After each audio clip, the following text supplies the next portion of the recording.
As we all know mga Kawan Stories, isa nga po si Stephen Curry sa mga rason bakit napatumba nila ang home country na France sa Olympics. Sa tulong nga po ni na Kevin Durant at LeBron James, maaga nga po nilang nakuha ang momentum para maagang makalamang at eventually makuha ang panalo.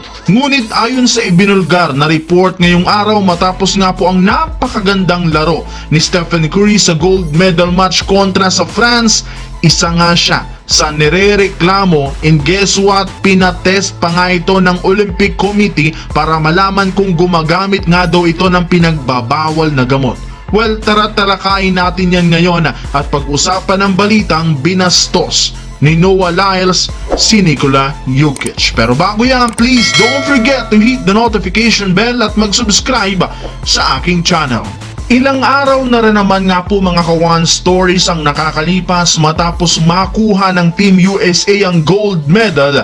Nabuhay muli ang usapin matapos lumabas ang balitang up until now, hindi pa rin nakakapag-move on ang bansang France sa kanilang pagkatalo. Ayon nga po sa source mga Kawan Stories, matapos nga pong maging maganda ang laro ni Stephen Curry sa pangalawang sunod na laban ng USA, pinatest nga ito ng Olympic Committee. Kaya naman marami nga pong mga fans ngayon ang nagtatanong, bakit nga ba?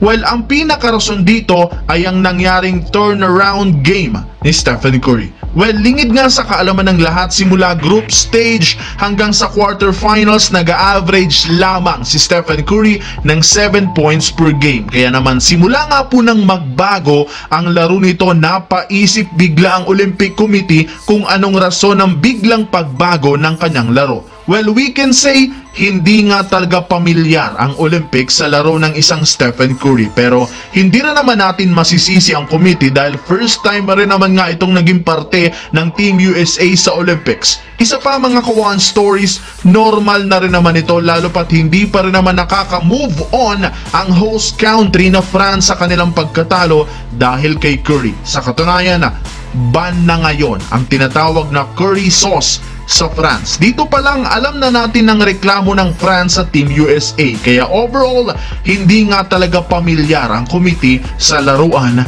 ng isang Stephen Curry. Samantala, simula nga po mga Kawan Stories ng questionin ni Noah Lyles ang NBA patungkol sa paggamit ng World Champion sa mga koponan na nakakakuha ng kanilang kampyonato, naging mainit nga po ang kanyang pangalan sa social media, lalo na sa mga NBA fans. Yan sa mga Kawan Stories, dahil nga napaka-kontrobersyal na pahayag nito patungkol sa liga, dinudumog nga po siya ngayon ng sari-saring mga pambabatikos. Ngunit mukhang hindi rin naman siya dito naapektuhan at wala rin naman siyang pakialam kung ano man ang sabihin ng mga fans. Mas nag-e-enjoy pa nga ito sa pagiging viral niya sa social media. Sa katunayan, matapang pa nga nitong sinabi sa isang interview, hindi nga po niya kilala ang reigning MVP na si Nikola Jokic. Well, nagkaroon nga po ang analyst na si Shannon Sharp ng pagkakataong makausap si Lyles sa isang podcast at isa sa mga tinanong niya dito kung sino si Nikola Jokic ang best player ngayon sa buong mundo. At sa hindi inaasahan, sinabi nga nito na hindi nga po niya kilala ang isang Nikola Jokic. Kaya hindi na naman nga ito nagustuhan ng mga fans at sinabi na dapat nga pong ihinto na ang pagbibigay dito ng atensyon since halata nga pong pinipikon lamang nito ang liga.